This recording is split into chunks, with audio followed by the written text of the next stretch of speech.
Queridos irmãos e queridas irmãs, mais um encontro, não é? Mais um encontro para experienciarmos os ensinamentos do Mestre Jesus. A evangeliterapia é uma ferramenta que a Casa de Zico Horta disponibiliza a todos nós, através das nossas redes sociais, né? E também presencialmente, às segundas-feiras, às 19 horas, e às terças, às 14 horas. As nossas evangeliterapias presenciais, elas são realizadas por mim e pela nossa irmã Cristiane Guedes, e muitas vezes o André, um outro trabalhador da seara dessa casa bendita, que é a Casa de Zico Horta, também nos socorre. Então, somos um pequeno grupo, com um objetivo, de primeiro, nós vivenciarmos dentro dos nossos corações os ensinamentos do Mestre Jesus e compartilhar com vocês. Então, nesse momento, quando os nossos corações se unem, e nós estamos nos aproximando de uma data muito importante do nosso calendário, que é quando celebramos o nascimento, a chegada do nosso Mestre Jesus. Mas ele não chega só no dia 25 de dezembro, ele chega todos os dias, se nós assim o desejarmos. Então, vamos unir os nossos corações e os nossos pensamentos, reverenciando o Criador, que nos presenteou com o nosso irmão maior Jesus, que aqui esteve e está nos dando sempre a rota, o caminho. Por isso dizemos que ele é o nosso guia, né? Ele nos leva através dos seus ensinamentos. Então, que mais uma vez os nossos corações nos conduzam ao encontro do nosso Mestre Jesus através do Evangelho. Capítulo 24, item 13. Coragem da fé. O título do capítulo 24 é Não ponhais a candeia debaixo do alqueire, né? Que é um título muito significativo, né? É Jesus nos dizendo que nós não podemos esconder a luz, né? E aí, nesse item 13, vem uma citação de Mateus e de Lucas, e eu vou dividir com vocês. Mateus, no capítulo 10, de 32 a 33, ele diz assim: aquele que me confessar e me reconhecer diante dos homens, eu também o reconhecerei e confessarei diante de meu Pai que está nos céus. E aquele que me negar diante dos homens, também eu o negarei diante do meu Pai que está nos céus. É Mateus que nos traz isso. Lucas vai nos dizer assim: se alguém se envergonhar de mim e das minhas palavras, o Filho do Homem também se envergonhará dele, quando vier na sua glória, e na de seu Pai e dos santos anjos. Então o título é Coragem da Fé, né? E aí Mateus diz assim: aquele que me confessar e me reconhecer diante dos homens, eu também o reconhecerei e confessarei diante de meu Pai que está nos céus. O que Jesus estaria nos dizendo, né? Com essa verdade. Ele está nos dizendo o que seria confessar e reconhecer. É agir como ele. Então, eu preciso saber como Jesus faria, e ele nos dá todo o caminho para que nós consigamos descobrir o que ele faria e como ele faria. E aí eu vou fazer como ele, eu vou tentar fazer como ele, eu vou buscar fazer como ele. E aí, no item seguinte, Kardec vai fazer um comentário, né, sobre isso. E ele vai dizer assim: a coragem de opinião sempre foi tida em grande estima entre os homens, porque há mérito em afrontar os perigos, as perseguições, as contradições e até os simples sarcasmos, aos quais se expõe quando sempre aquele que não teme proclamar abertamente ideias que não são as de todo o mundo.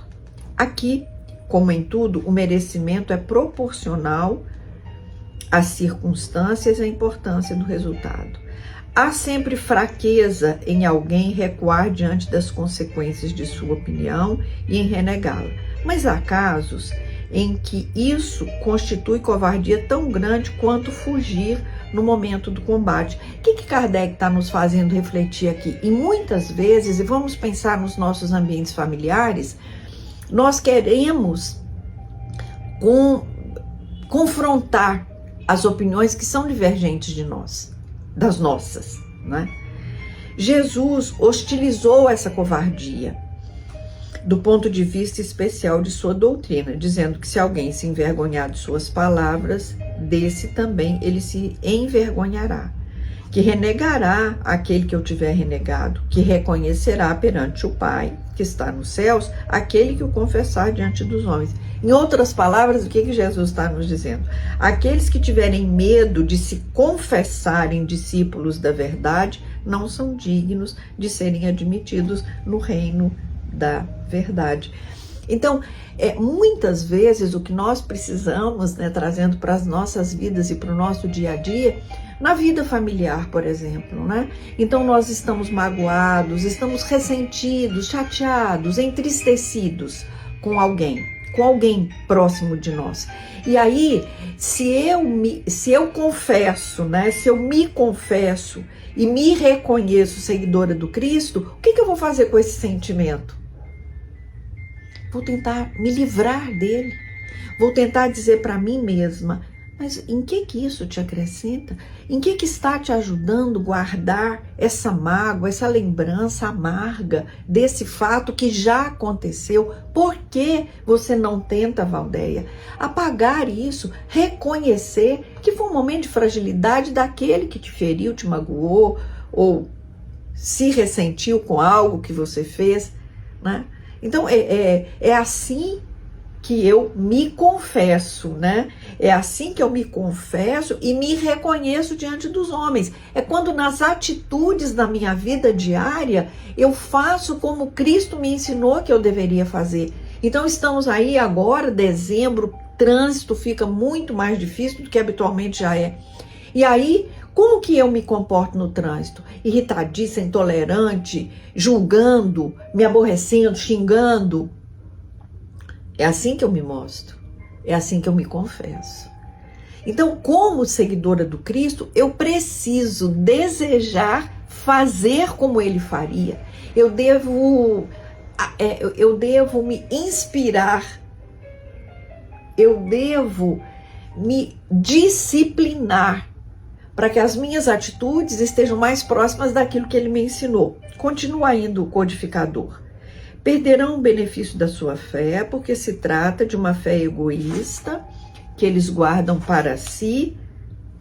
Quem? A quem ele se refere? Aqueles que não praticam os ensinamentos do mestre, ocultando-a para que não lhes traga prejuízo neste mundo, ao passo que aqueles que proclamam a verdade abertamente, colocando-a acima de seus interesses materiais, trabalham pelo seu próprio futuro e pelo futuro dos outros. O que seria isso? Natal. Vamos celebrar. Vamos celebrar o nascimento de Jesus. Mas sabedores somos de que ele nasce todos os dias. Mas dia 25 de dezembro é o dia que todos nós nos lembraremos dele. Ou deveríamos nos lembrar dele. E o que seria proclamar esse dia como sendo importante para mim? Praticando aquilo que ele me ensinou, amando, perdoando, não julgando, reconhecendo que o outro fez o melhor que ele pôde, mesmo que eu tenha achado tudo horrível, que assim também será comigo, que o outro também vai poder pensar de mim igualmente. Então, o que eu quero? O que eu pretendo? Eu quero seguir esse mestre? Eu quero vivenciar tudo aquilo que ele disponibilizou para mim?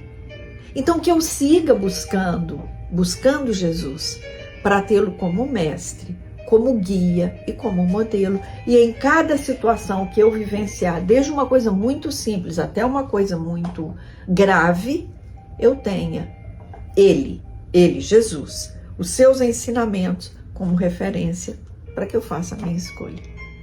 Então, busquemos ao longo da semana praticar aquilo que Ele nos deixou, fazer ao outro exatamente aquilo que gostaríamos que o outro nos fizesse. Mas o outro não me faz.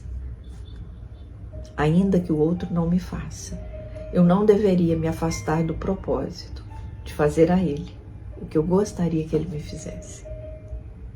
Muita paz para todos nós.